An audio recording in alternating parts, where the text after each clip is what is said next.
right, Joe Speak Podcast. I always say I've got a good one, but I never lie. So here's another one that's really important. Attorney Brian Buckmire, who has I met through Law and Crime. As a matter of fact, I don't know if you remember, he hosted the first show that I was ever on Law and Crime a couple years ago. He's been a public defender in New York City for a long time and has written an incredibly timely book called Come Home Safe. It's a novel, but it just screams truth in a lot of ways. So I'm thrilled to have Brian with me today. Brian, how are you, sir? I'm doing good, man. It's better that I'm here with you now, Joe. Oh, my gosh. So let's talk about it. I mean, I see an biographical element in this, because the dad in the story is a public defender, is a lawyer, etc. Tell us about your own experience and career and how it connected to you pursuing this creative side and putting this book out. So, as you said, I guess as of last week, I'm actually a former public defender. Okay. I just left the office, going to probably do my own thing for a bit, but the book comes from that experience. I graduated law school in 2014. I went to Queens College in New York for about 3 years, an undergrad. And the reason why I give you those times and those dates, I was in New York during stop and frisk. Sure. And when you are a 6 foot plus black man with a short haircut, you inevitably match the description. Yeah. And so being stopped and questioned, being stopped and frisked while on the subway, walking through the streets, that was not a peculiar thing. Luckily for me, I was pretty articulate. I was going to law school at one point. And so when they see the way I move and the way I speak, my interactions weren't as high profile as what's in the book, and they weren't as high profile as what I've seen my clients go through.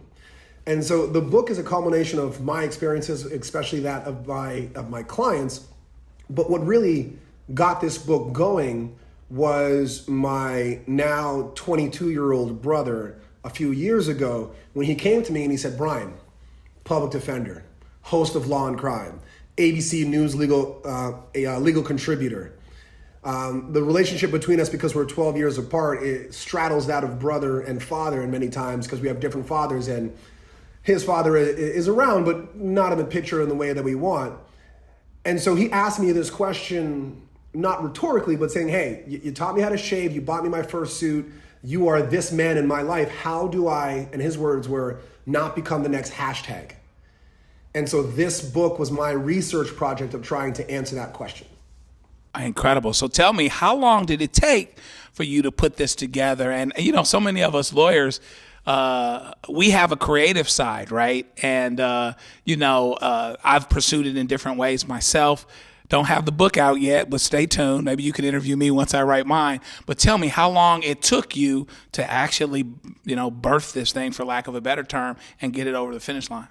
If we're going to use birth, from conception to birth, it was probably 2 hours. 2 hours. 2 years. I wish it was 2 hours. I'm like, whoa, that's fast, bro. I was moving. No, 2 years. And I think what really made it difficult to write and what probably made it a good book is, we were talking about this a little before, the father in the book is a public defender. Right. The children are named Olive and Reed. My late grandmother is named Olive Reed. My son, who is 6 months old and born now, is named Reed. I had to change the name of the son in the book to R-E-E-D because my son is R-E-I-D. Wow. So in writing this book, I am writing of my children. I am writing of what they could go through. And there were times where I knew what I was going to write. I knew the next 4 or 5 pages, but me writing that my son is getting handcuffed, it took me weeks because I had to keep walking away and then coming back and walking away and coming back. It's just amazing. You are going to have this unique perspective. You have this unique perspective as an attorney doing work that directly comes in contact with the subject matter. As a black man, on so many levels, you connect to this and you relate to this. So, and the other thing that I see is even some of our friends from Law and Crime, I see them posting about the book, particularly what they've learned from it. So tell us how this really connects and how amazing it is that it's a real thing. I mean, this is not exactly something that you get to dramatize, write about and then put down. It still permeates every part of your being. Yeah, I would say that I maybe watered it down. I didn't even dramatize it. I tried to make it as simple as possible, that these are real events. And I won't give away the story, but it's two different stories, one being my son with the protagonist and my daughter being the protagonist in the other. And these are real life things that we know happens. These are good officers, bad officers. I put in the whole mix, right? And I think what connects everyone to this is you are either a parent or a child of a parent.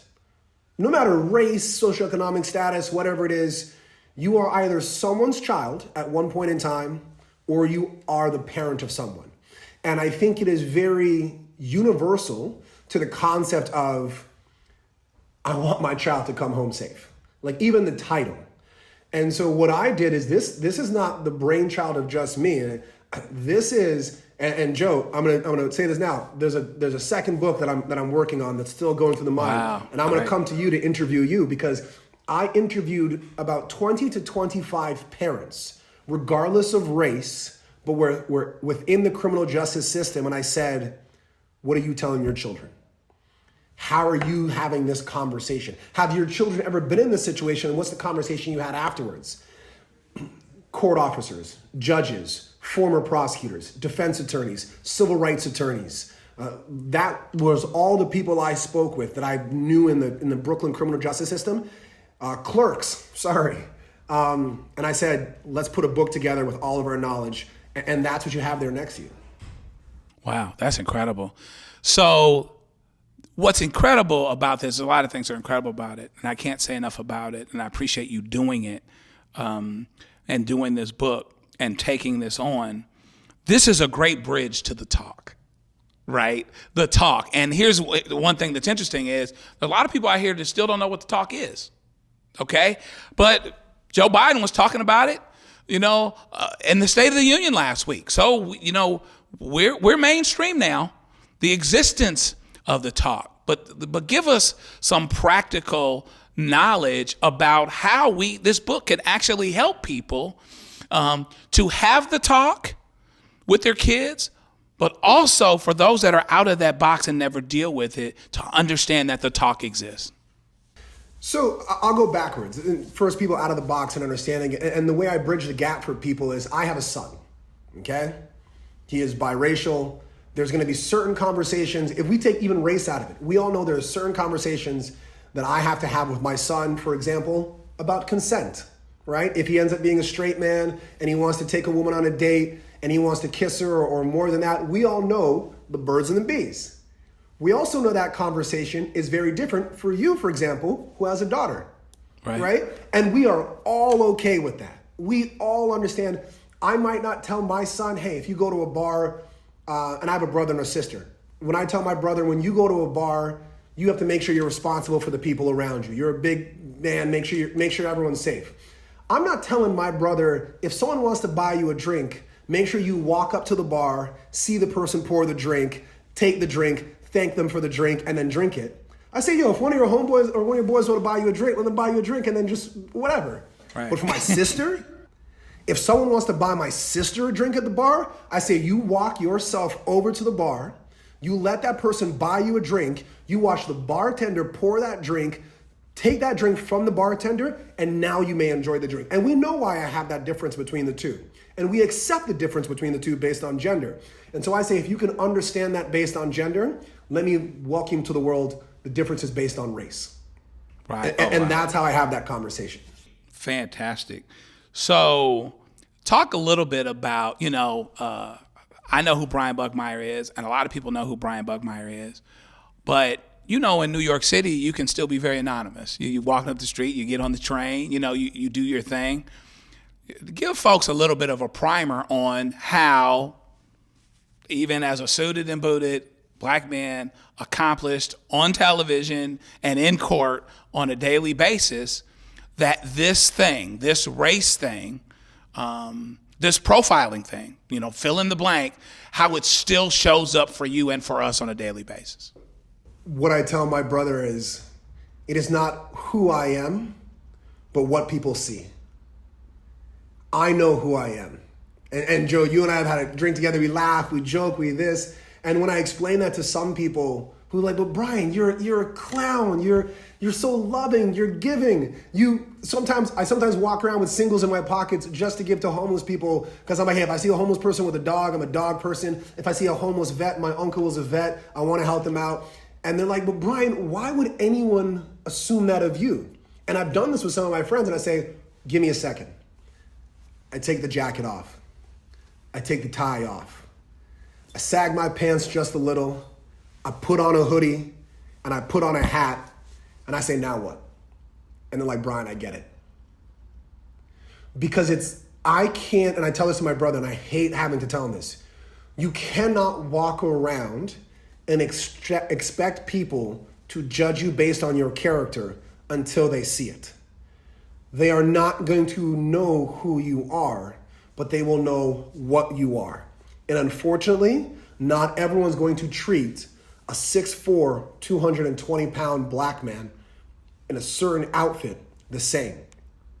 When I go to buy gifts for my wife, if I want to buy her something expensive or nice, get her a purse or a jacket, I know what kind of outfit I have to wear when I go into that store to be treated a certain way, because they're not going to know the zeros in my bank account, but they're going to know the color of my skin.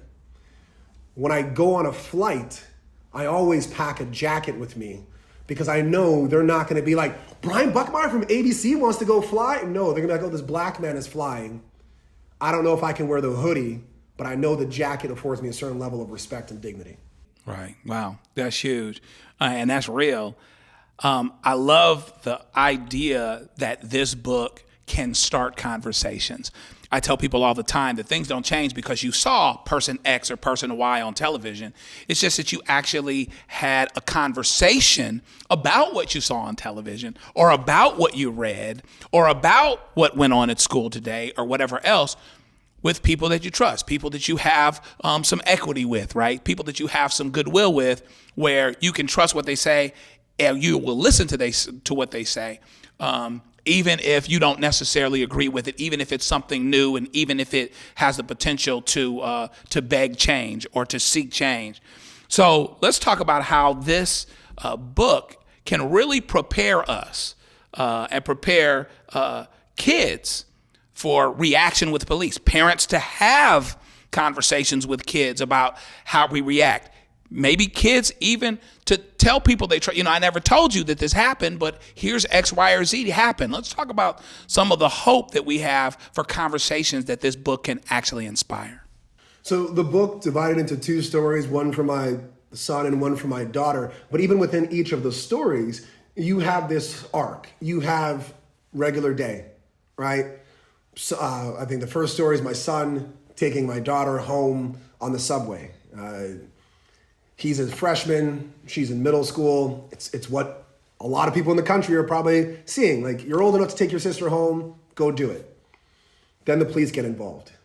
And the story is built around the idea that we've already had the conversation. We've already talked about the different mechanisms and the things that we should do as a family if you're confronted by the police and your father or your mother are not there. And in the book, you see them struggle and navigate through some of those lessons. Because as you know, as a father, you're ahead of the game than I am. I'm only 6 months in. They listen to what we have to say, but they don't always follow everything. And so there's that struggle. And then I made sure that the end of every story was a conversation between parents and child. It's either father and son or mother and daughter. And it was that conversation of showing the real harm that happens from that interaction. I actually forgot to mention one important person that I interviewed as well. I actually interviewed a former client of mine who was wrongfully accused of possessing a gun, and luckily enough, he was acquitted, but he and I had stayed in touch because of the fear that he has. He almost has agoraphobia, the fear he has of being in outside places because of how he was arrested, how he was treated in the criminal justice system. And some of the words that you hear from my son are him. He talks about how negatively this system affected him, the stress that he went through, explaining to his children that he's innocent, but he has to go to court once a month, and his hopes for a better system. I made sure to put that in the book because I wanted people to see an authentic reality of things that they may have felt and feel an open space that they can speak on as well. Because I find that when we are open and we are vulnerable, it allows other people to be the same. One of the things that's been great about doing Law & Crime is it's great the legal analysis. It helps you, particularly people that are kind of legal eagles or that are into that kind of conversation. But I love the opportunity to speak to larger issues. Why is this trial going on? Why is this armed robbery thing going on, this George Floyd thing going on? And so I have to take advantage of your background as a commentator and an anchor. Tyre Nichols, bro. I mean, what? Do you know what I mean? Like, where do you even start with that based on what it is that you see on a day-to-day basis, based on your experience as a public defender? Where do we even go with that, and where do we even start? What comes out of your heart first when you see that and when you hear that? When I think of Tyre Nichols and I see that, I know some people struggle when they're like, well, it's black cops and a black victim, so what then? Racism, sexism, all the isms, at their core is a concept of us and them. Those officers did not see Tyre Nichols as an us. You can go back to any time that humans have treated other humans differently, whether it be mass incarceration, the Holocaust, the genocide in Rwanda. The ability to dehumanize and treat others as less than you makes it dangerously easy to treat them as subhuman. And the unfortunate reality is that our criminal justice system affords that ability at every turn. Well, that person did something that I would never do. That person is from a neighborhood that I would never live in. That person made choices that are not choices that I would make. And as a public defender, for me at least, I don't believe that the worst act a person did should be the defining moment in their life. Are there cases that fit outside of that? Yes. But I do not think that I should take a human being and take the worst act that they did and now treat them as less of a human. Because history has told us where that leads us to. And so in the Tyre Nichols situation, in his death and the way that he died and the way that this Scorpion unit, you don't name the unit Scorpion because they're treating people with dignity, okay? That's first and foremost. But the way that these specialized units, regardless of race, patrol and hunt in many ways young men because they perceive them to be in hot spots. When I found out about the elements that led to Tyre Nichols, I was not surprised because it happens far too often in this country. And I would end off with this. The reason why Tyre Nichols is an issue is because they got the wrong one. If Tyre Nichols was a gangbanger or a rapist or someone who had done something that we would say, he deserved a whooping, we would be fine with it. We would absolutely be fine with it. And so for me, what I tell people is either you're going to have the mentality that we're okay with law enforcement doing this to the right ones, and then we all cry boo-hoo when they get the wrong one, or we say that human is human and we do not treat each other like this regardless of accusations. Wow, it's huge. So give us the call to action, whether it's the individual who the light came on for the first time when they read Come Home Safe, or the brother that's frustrated. What can we do when we want to help? Maybe we're not in that piece. Maybe somehow this is illuminating for one reason or another, but we're not in that space. But we're sympathetic, but we don't want to be offensive. We want to recognize our privilege or whatever. We're in whatever fill in the blank, and we want to do something, and we don't know what to do because what's going on now in this book, which is so real, it's a novel, but it's so real in so many ways, has moved us and got us thinking. So what do we do? Empathize. Empathize when the shoes that someone else is wearing don't even fit you. When it's not even a style of shoe that you would wear. I was I had a judge, actually, that I've come before, read the book and message me privately. So I won't say word for word what he said, but it affected me in two different ways. One, he said, this is important. He said, I'm sorry that this is so important, but this is important for this time. And he said that he will spread this book to every colleague and friend and person who has a child, nephew, niece, godson, grandchild, whatever it is. And in one part, I was so warned by that. If this book doesn't sell again, but I changed the mind of this one judge and he was always a compassionate judge. He was always a great judge. I didn't flip one, so to speak, but I think pushed him a little bit more. I'm gonna flip one though. It's gonna come. That to me means this book is successful, regardless of what else happens. But the one thing that kind of hurt a little was he's recommending it to, he did read it himself, which is great, but recommend it to people who you might not think need it. Because it's not just a tool for the people who might have to have this conversation, either to or from someone, but I hope that it's a tool of empathy for people who maybe don't live in a part of the country where this is an issue, or not in a social economic background where this is an issue, or maybe not even in the race where this is an issue. But your empathy helps get us to a place where I want my grandchildren to look at this book and be like, Grandpa, why'd you write this book? This is foolish. We don't need to deal with this anymore. And they're using it as a coaster or they're throwing it around the house. I want this book to be obsolete by the time my grandchildren show up.